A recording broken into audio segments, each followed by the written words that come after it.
Hey, what's good, everybody, and welcome to another live session with the Hype Magazine. I'm your editor-in-chief, Jerry Dobie, and today I've got the amazing Mona Shaikh on the line. She is a comedian. She is the progenitor of Minority Reportz. She's got a series of shows going on in New York right now called Desi Girls Night Out. One tonight on the 10th, and then again Saturday the 13th. And I just want to get an opportunity to introduce you to her. If you haven't heard her comedy, you've missed out. She's no holds barred. She covers everything. So Pakistani American, grew up in a conservative household, Muslim household. And now you're a comedian that talks about anything and everything. How did that happen? First of all, thank you very much for having me, Jerry. Very excited to be part of the Hype Magazine. It's almost like I feel like my street cred is going to go up because of this, because we're like, oh, Mona's been on Hype. It's like, oh my God. You don't want to... You don't want to mess with Mona. Mona's been on Hype now. How did I end up? That's a very good question. I think when you grow up with enough dysfunction and enough instability in your house, I think the best route is stand-up comedy. I think the other route is being another Ted Bundy. But I can't be a Ted Bundy because I'm not a straight white guy, so that's really not gonna work out for me. You know how that goes. Straight white guys, they get passes on stuff. But for me, however, I was born and partially raised in Pakistan. I moved to Jersey City when I was 15. The main reason our family moved to the U.S. is because I have 4 older brothers, and my 2 brothers were given expired vaccination for polio, and they ended up getting polio because of it. Oh, wow. So there was no treatment for them at that time. We're talking like 80s. There was no treatment for them in Pakistan. So my mom would write letters to hospitals around the world saying, I have 2 sick kids and they need help. And thank God for Shriners Hospital in Lexington, Kentucky. And they said, if y'all just fly yourself out, we'll pay for everything and we'll treat your kids for free.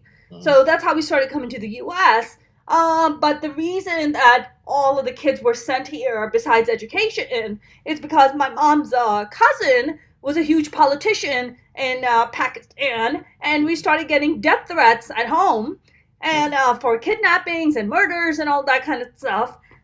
Just another Tuesday, Jerry. Just another Tuesday in Pakistan, okay? Just another Tuesday. Wow. And my mom was like, we got to get the kids out of here. So they ended up sending all 5 of us, me and my 4 older brothers. Okay, well, I'm glad that you're safe and sound here in the United States. Although for some people that might be an air quote kind of statement, safe and sound in the United States. That's right.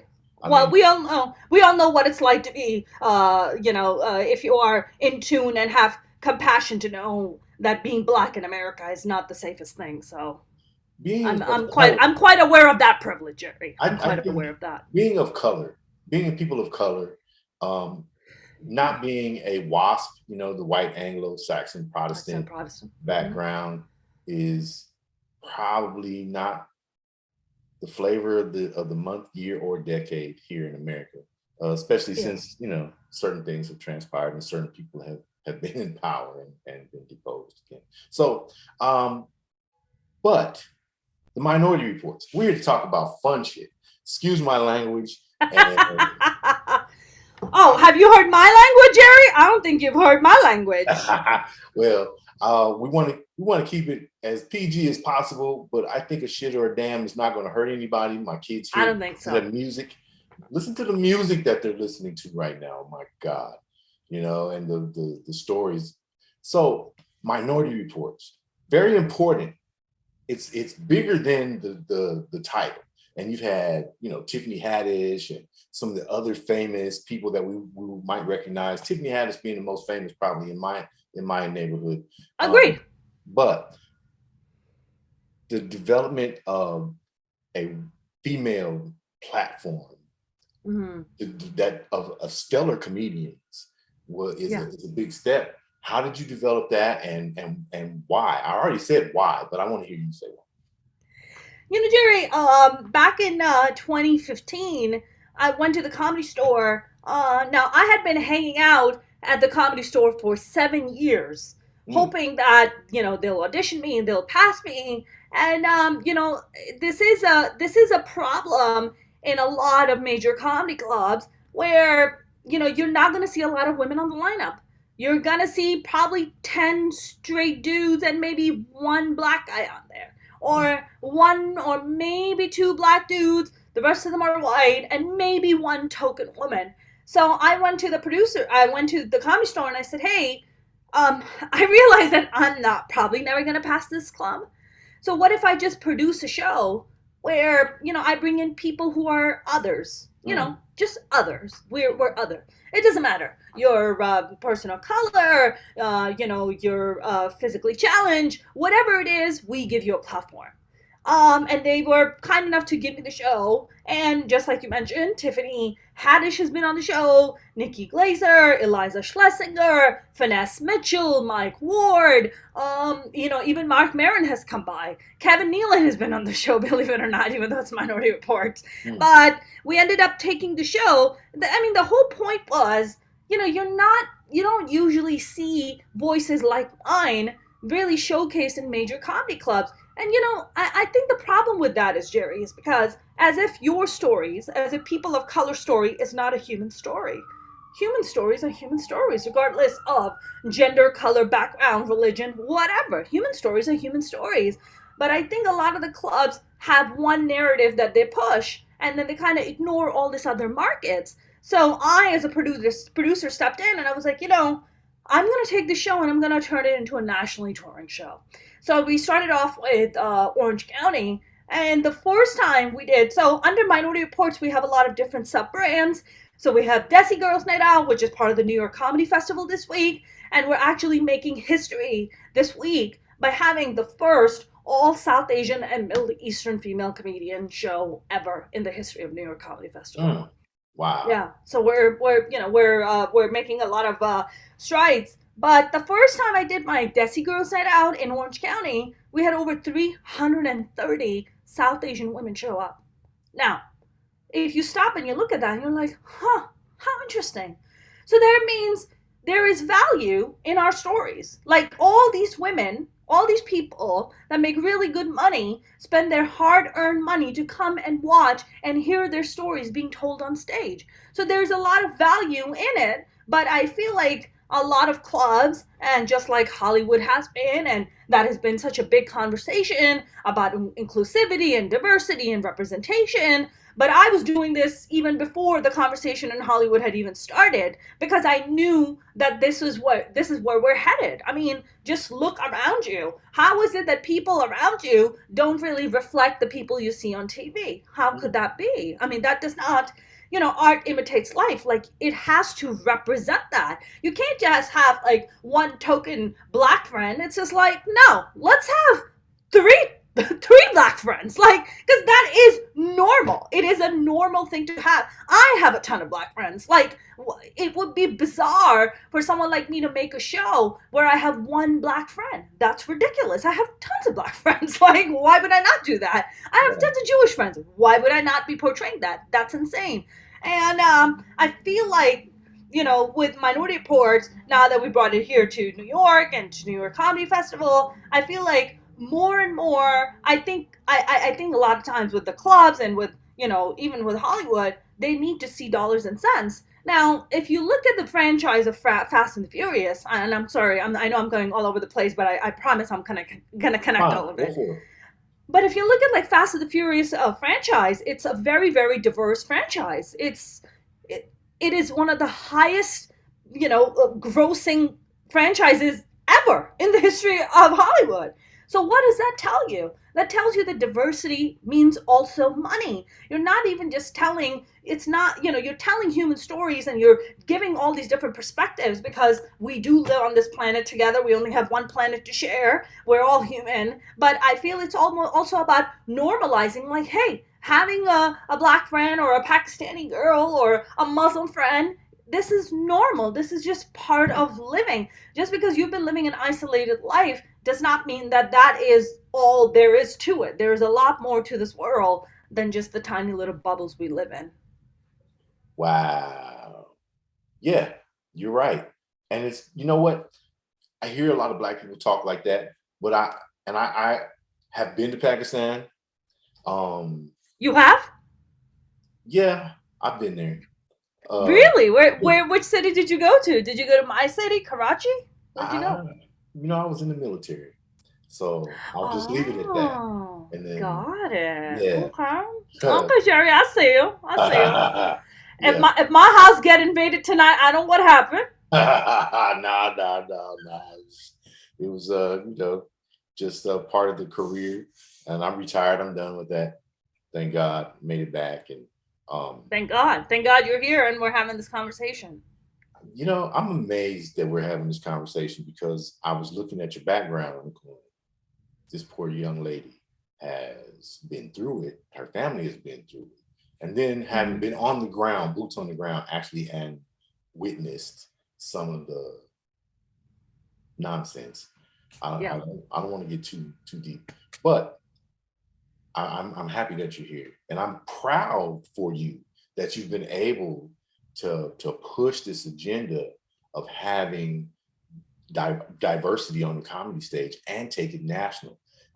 You know, you started out in Orange County. I'm presuming that's Orange County, California, which is one of the Yes, most white bread communities in America and home that's of the correct. John Birch Society. So that the fact that you were able to get on the stage in Orange County, California, Yes. was amazing in the first place. The fact that you had over 300, I guess you would call them Desi because Let's Desi see. covers all South Asian, even down to South African um, Sure. ladies show up, Mm-hmm. to hear what you had to say and see themselves represented on stage is amazing. So the entire thing is just amazing to me, and I'm just happy to have you. And I'm honored that you would take the time to spend a few minutes. Ah, well, You know, Jerry, the feeling is mutual. So thank you very much for having me. I'm just you know what it is. I was thinking about this the other day. I was like, man, I have really curly hair. Like this is a ah, lie. This is a lie. This took me an hour to do, but my hair is very very curly because no because somebody messed around in our family with black people. It's right, like too much. It's a lot of curly hair. I'm like, it ain't came from Pakistan. I'll tell you that much. That's not where it came from. right. Uh, both my parents have very curly hair, and I have very curly hair. And I was like, man, when I was a kid, I used to hate my hair because I didn't know how to manage it.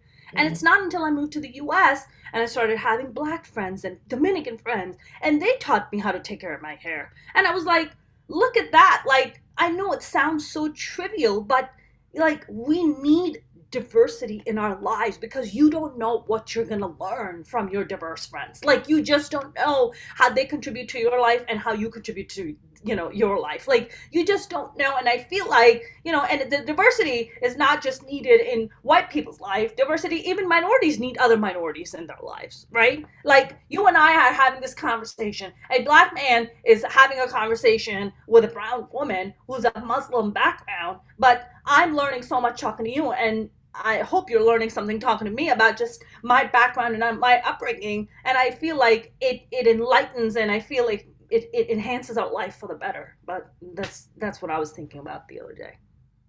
You know, we have this thing in the black community called colorism. I don't know if it exists in Oh, other. it's a lot. We have a ton of it. We have a ton. Okay, where you're too dark That's for right. the light skinned kids to play with, or you're too light for the dark skinned kids to play with. You know what I mean? Mm-hmm. And so the fact that you bring everything together is like a melting pot. I just get chills when I start meeting people who have the same kind of mindset and life experience Yeah. as I do.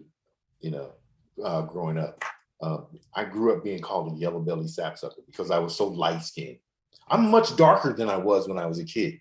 But this is the black kids talking this shit to me. You know what I mean? Like, I'm like, really? Wow. And of Wow. course, the white kids had their other words, but I was Wow. like ostracized. So books became my friends, and Mm. obviously that's why I ended up as a journalist after I retired from the military because I just don't like people. But I've enjoyed talking to you, and I want to know what has been your biggest life takeaway that you Mm. apply to today. Um, people are people Mm, everywhere, everywhere. People like I feel like so many times we get caught up in color and race and maybe gender and sexual orientations or whatever. And I feel like if you just kind of get this aerial shot of human beings, people are just trying to fulfill their needs. Some are using constructive ways, other people are using destructive ways. But Mhm. they're all trying to meet the same need, which is to find stability, find comfort, find freedom, find love, and find safety. Like people are just trying to do that. Okay, maybe ISIS and Al Qaeda ain't doing that, or the Taliban. Maybe that's not what their aim is. But everybody else, and maybe not the KKK either, basically extremist groups, they can just F off. But anybody else who is a little bit normal and stable, perhaps, Right. is seeking those things. I think that's been my big takeaway. And just to comment on your colorism comment that you made earlier, you got teased for being light skinned, and I got teased for being dark skinned in Pakistan Wow. because I get really dark in the summer, really dark. And our summers in Karachi go up to be 120 degrees. So I go from Pakistani to Jamaican in about an hour. That's I switch ethnicities, Jerry. That's what I do. That's right. And I got teased a lot. I got bullied by my own family a lot as a child. Oh, you're so dark. My mom used to say, this is a true story. My mom used to be like, my mom's a lot fair skinned than I am. My mom's dad, my grandfather, was from Iran, and he was very fair skinned. So my mom got his coloring, and my dad was very dark skinned, very very dark skinned. So I kind of lean more towards my dad. Mhm. And I would get teased all the time. Like my mom would say some really malicious things to me as a child because there was so much colorism. Like my mom would be like, "I can't believe you're my child. You're so dark. You don't even look like my kid. Some people think that you're not even my kid." And like this is like my own mother saying this to me. So not to mention other cousins and other, people like looking at you like you're less than. So I think I always felt growing up that I was less than. I never felt like I was good enough. And then I had the crazy curly hair. I didn't know how to manage it, and it was always frizzy, and so there was a lot of torment of growing up and always feeling less than. So you would get lost in books. I would get lost in creating worlds. That's what I did. I would lock myself in the room and I would just write stories and dance the music and come up with different things like different characters, and that's kind of was my escape for the longest time as a child. So I'm not shocked that I've ended up as a stand-up comic or as a performer because that's what I did. That was my escape for the longest time. Wow. One of my questions was going to be, how did you maintain your mental health through through those experiences? And now you just explained it to me. So that nullified that question. That's great.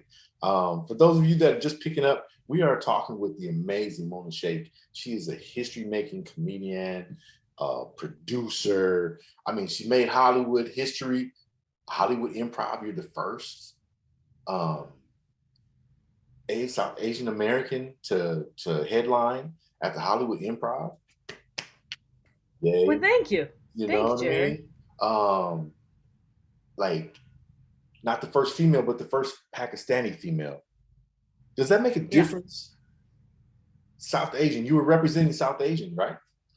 Yeah, I don't know if there I no there has been no Indian, Pakistani, or any other South Asian female comic ever who So have you're the done only that. one. You kicked it off, and they haven't followed up since. No, just me. Wow. I'm not going to say that you bombed, but what did you do to turn them off? Well, this is what happens, Jerry. First of all, like using the word bomb around me, it just kicks off. It Sorry just about alerts that. Homeland Security. No, it just alerts Homeland Security. Listen, I don't know if Homeland Security is going to show up to my show tonight. They'll be like, "There's too many brown people having a good time. Break it up, people. Let's go. Let's go home. This is too much." Nice. Jerry mentioned bomb.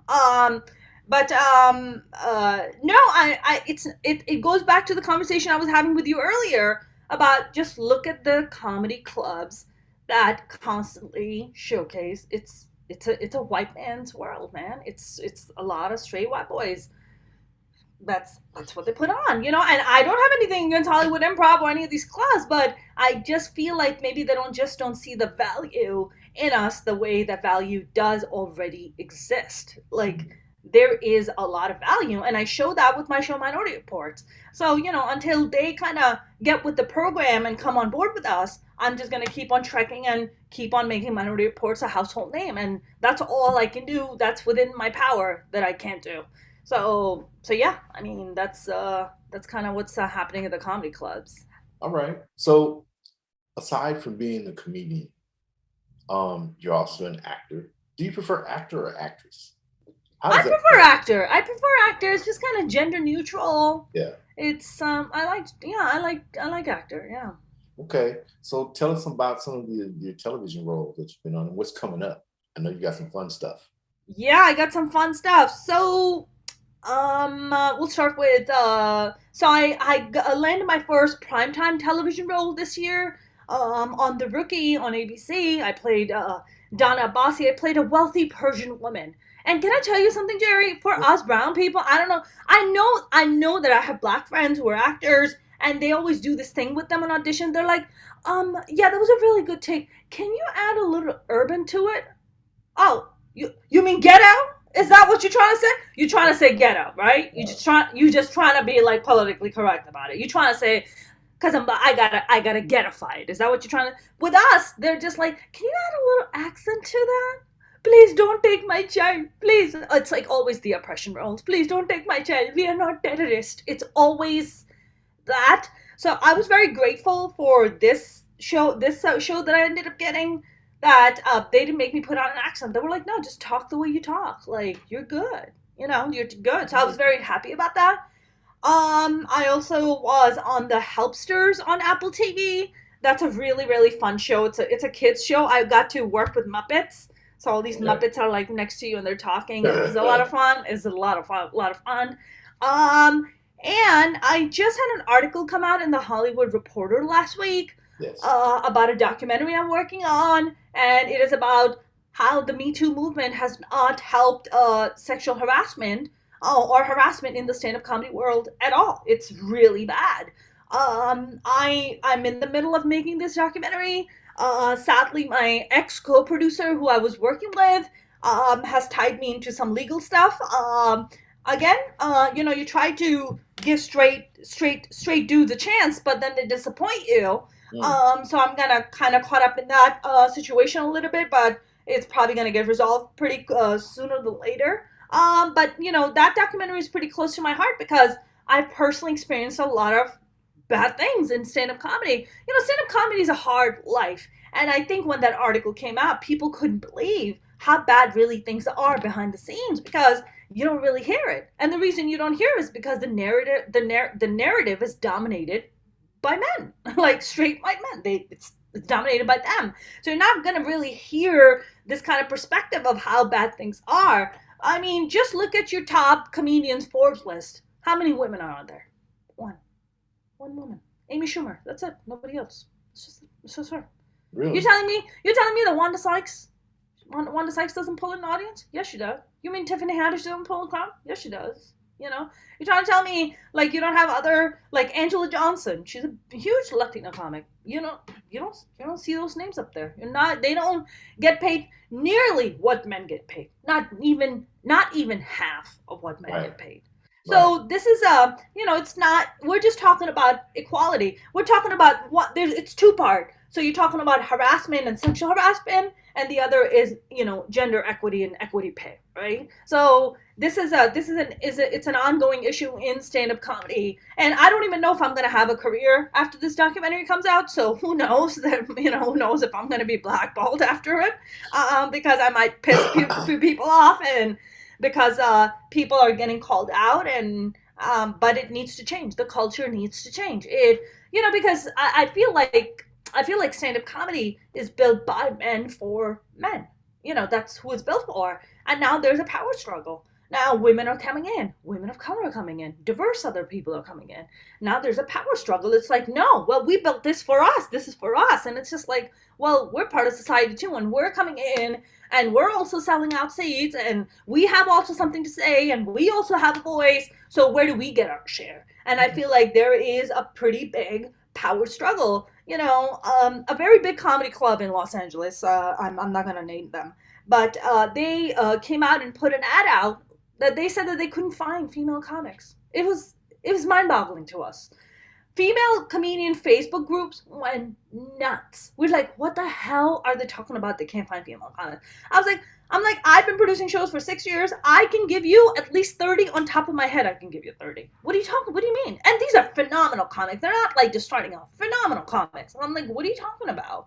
But that's the kind of mentality that we're fighting. That's the kind of thing that we're up against, where people feel entitled. For instance, last night I did my first show in New York City. I was very excited.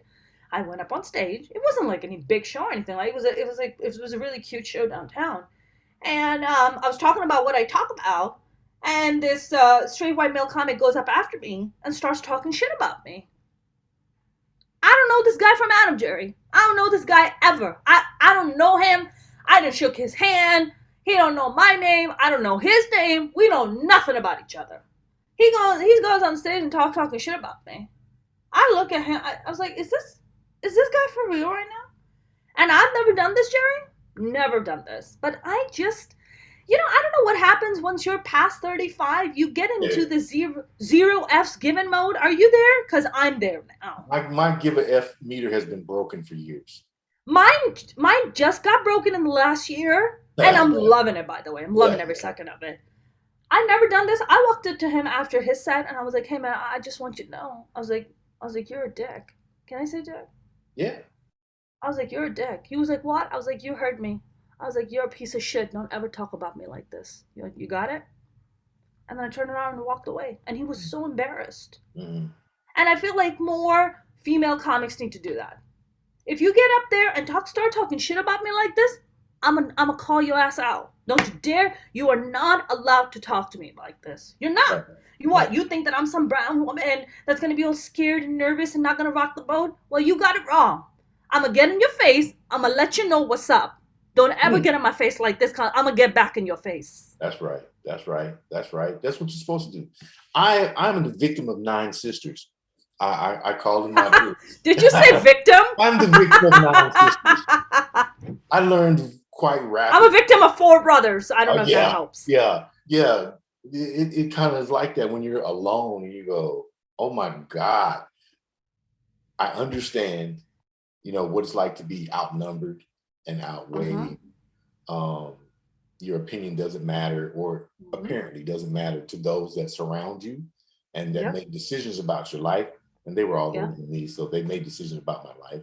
I was pretty much relegated to the basement and get your plate, go back downstairs, watch your TV. Don't come upstairs. You're not allowed in the house. So that's how I grew up. But so not only was I ostracized by the outside world, but my sisters didn't like me either. I don't know exactly what I've done, and nobody's ever been able to enlighten me as to why it was so horrible. But well, are you the most light-skinned in the family, Jerry? Yeah. Ain't that crazy? And my father's dark. His people are from West. My father was really dark too. I got his skin tone. That's what I got. Oh man. Well, you're magnificent, beautiful in all stages. Thank you very much. Well, the feeling is mutual. I think you're beautiful too, Jerry. Thank you so much. I think that we're not just talking about physical people. We're talking about internal. This woman has the intestinal fortitude of a titan to take on Hollywood, to take on the status quo, as it were, to take on our WASP oppressors. Those that are oppressors know who they are. Those that are allies know who they are. So it's not everybody. It's not a blanket statement against everybody who comes from that background. But she's got an amazing show, Minority Reportz, tonight, Wednesday, November the 10th. She's in New York. And I can't read, it's so small, but it's West Side Comedy Club at 75th Street, New York, New York. You're 21 and older. You must have a vaccination card. That's correct. Like to get in. Yes. Please respect everybody's rights to be healthy, and don't be an ass and protest. Yep. So listen, again, Saturday the 13th. Yeah. You're in Caveat 21. Yeah. A Clinton Street. 8 Clinton Street. Okay. Amazing. I want to wish you much continued success. Is there anything that you wanted to cover that I may have neglected? Um, I can uh, say that. no, I think we covered the documentary. We covered the shows. I also have I have a Minority Reportz related project. It's still in the works, so I didn't want to talk too much about it. But Minority Reportz is officially a TV show now. Oh, yeah. So we just sold it to a production company, so I'm very excited about that. And now we're just attaching big players to the project. So we would, I hope the right people also get to watch this, and we would love to have some great executive producers come on board with us and build the show out because I just feel like, we are, I feel like we're at such an exciting time in Hollywood in a way where, never before had people like you and I been able to have our voices heard or be seen. You know what I'm saying? I feel seen for the first time. I don't know about you, Jerry, but I feel seen for the first time. Hmm. You were talking about being ostracized as a child, by your siblings. I always felt ostracized by my family too. I never felt like I belonged. I was the darkest kid in the family. I was the girl in the family. I never felt like, and there was a lot of domestic violence in our house. My parents would fight all the time. My father was very physically violent towards me till I was 15 years old. I mean, 2 months before I moved to the US, my father beat me so badly my earrings came out of my ears. Like that's the kind of. And then when I moved here, I lived with my four older brothers. We used to live in a one-bedroom, roach-infested basement apartment in Jersey City, like a lot of immigrants do when they're poor and come and live in poor neighborhoods. But there was a lot of abuse from my brothers also. My brothers were also very physically abusive towards me. I would have to call the cops on my brothers, and yeah, it would get really ugly. And let me tell you something, Jerry. When that hot cop shows up when you call the police and your face is a little busted up, it's hard to ask him out. It's really hard. Um, She's crazy. I love it. I love it. Okay. Yeah, you're It's right. hard to be like, I want to go out. I know I'm a little busted right now, but I promise when I put the makeup on, it's going to be good. But he's like, listen, you got your brothers are there. They just kicked your ass. They probably kicked my ass. I don't want to be a part of this. Right. But yeah, I mean, I think that was one of the main reasons I just packed my bags at 18 and I left home. And I'm the first woman in my family to ever leave home without being married. I mean, I just packed my bags and I left. So I think I broke a lot of maybe generational curse, I guess you can say, or a lot of the recycling of those toxic relationships, those kind of toxic environments. I just don't want to be there anymore. I just don't want to be a part of that. I want to create a better world, not just for myself, but also, if I can, for people around me. You know. Well, look, you're doing an amazing job. Thank you for being so visual. Thank you for Thank you being so so much, Jerry. strong. You I know what I mean? appreciate that. And giving our women an opportunity to see someone, um, you know, say their damn piece, get on stage, not hold back. I appreciate it. You don't have to be the quiet, meek, brown skinned person, minority No, person, gay person, whatever. You don't have to be that person that goes to their corner every time that's somebody right. growls at you. Screw that. Stand That's up, right. fight back. Let's go. Just do it. I agree. Look, you've been I agree. interviewed by everybody, their cat, uncle, and dog in the media, probably. And, you know, amazing. I'm going to definitely reference the Hollywood Reporter article and check that out. But is there a Yeah. question that people in the media haven't asked you that you wish we would? And if so, what is that question and what would be the How do I keep my hair so shiny? I think answer? that's. Oh my God. Okay. I What is I hope you live stream. Is there going to be a live stream or do you put this? I'm going to your YouTube. That's it. I have a lot of good stuff on YouTube. I have a Minority Reports podcast, and it's a digital series also, so you can cast a digital series on YouTube. But you can listen to the podcast on Spotify and iTunes and anywhere you can get your podcast. It's there. It's just Minority Reports podcast. And during the pandemic, I don't know if you experienced this, Jerry, but I was able to have access to people like I've never been able to have access to. Like, for instance, I hit up Congresswoman Katie Hill of California via Twitter, and she responded to me and she was like, "Yeah, I'll come and be on your podcast." Like, Wow. what? That's wild. So I've just been, yeah, I've been very fortunate to have some really amazing people that I've been able to interview. So yeah, if you guys want to check that out. But as far as your question goes, any question that they haven't asked me, um, um, honestly, I haven't really had much time to think about it. But I think what you and I covered today has definitely been a much more unique conversation that I've had with really anybody. Well, I'm glad that it was unique. Hopefully, it brought some value to Brought the a lot of value. community. No, this has been wonderful. Thank you so much for having me. I would love to come back on again and talk to you more if you'd have me. Oh, I would love for you to come back. I would be so honored for you to add me to Oh, your you're media so list. sweet. I want to support you. You've got a friend at the Hype Magazine for sure. Well, thank you, Jerry. Um, Thank you so you much. guys go check her out at Mona's Comedy. I think that's her Instagram and Twitter as Yeah. well. Yes. And support our sister here because she's doing some great work. And Well, thank you very much, Jerry. It means a lot. yeah. Thank you so much. All right, everybody. The Hype Magazine live sessions. Mona Shaikh. Go check them out. Minority Reportz. She's on Spotify. She's on YouTube. Support. Don't forget Mona's Comedy. Instagram, Twitter. Follow her. Support. Thank you. Peace and blessings. Thank you. Peace and blessings.